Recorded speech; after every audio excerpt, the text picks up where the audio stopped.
চলবে না, চলবে না। কোন ঔষধে যাত্রী ও পণ্য ভাড়া বৃদ্ধি করা চলবে না, চলবে না, চলবে না। ঘাটের দুই ধারে টিকিট কাউন্টার চালু করতে হবে, করতে হবে, করতে হবে। ঘাটের দুই ধারে টিকিট কাউন্টার যাত্রী ভাড়া বৃদ্ধির প্রতিবাদে হলদিয়া নন্দীগ্রাম খেয়াঘাটে বিক্ষোভ।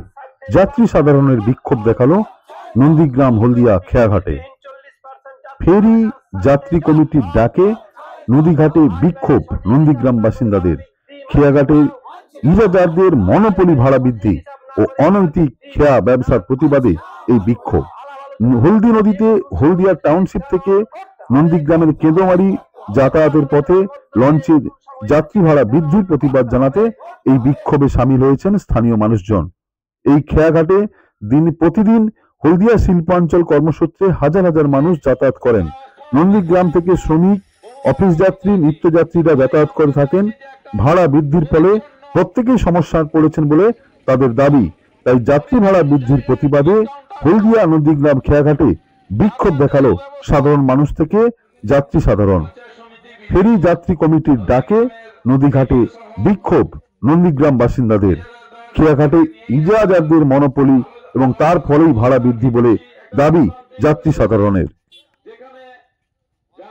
এখানে সমবেত হয়েছি এই চর কেন্দেমারি ফেরিঘাট, যে ফেরিঘাট দিয়ে প্রত্যেক দিন নন্দীগ্রাম এবং তার সংলগ্ন এলাকা থেকে কম করে হলেও 6000-এরও বেশি নিত্য যাত্রী পারাবার করে। কেউ কর্মের সন্ধানে, কেউ কাজের জন্য, কেউ পারিবারিক কারণে, সবাই কিন্তু যাতায়াত করে।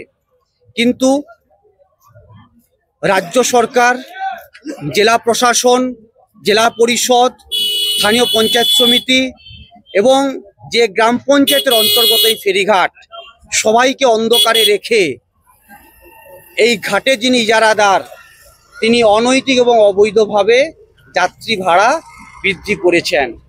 এই অর্থনৈতিক বোঝা নন্দীগ্রামের মানুষের উপরে চাপিয়ে দেওয়া হয়েছে। তার প্রতিবাদে আমাদের আজকের একটি বিক্ষোভ কর্মসূচি ছিল।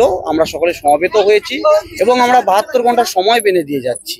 এই 72 ঘন্টার মধ্যে বর্ধিত যে ভাড়া তা প্রত্যাহার না করলে আমরা কিন্তু চূড়ান্ত এবং আরো বৃহৎ পর্যায়ের আন্দোলনের সম্মুখীন হতে হবে ইজারাদারকে। প্রশাসনের কোনো আধিকারিকের সই কিংবা স্ট্যাম্প আপনারা কেউ দেখাতে পারবেন না। তাই ইজারাদার নিজ স্বার্থর জন্য তিনি এটা করেছেন। সুতরাং এখানে রাজ্য সরকার, জেলা প্রশাসনের কোনো হস্তক্ষেপ আছে বলে আমরা মনে করছি না। Smart news Bangla, smart news Bangla.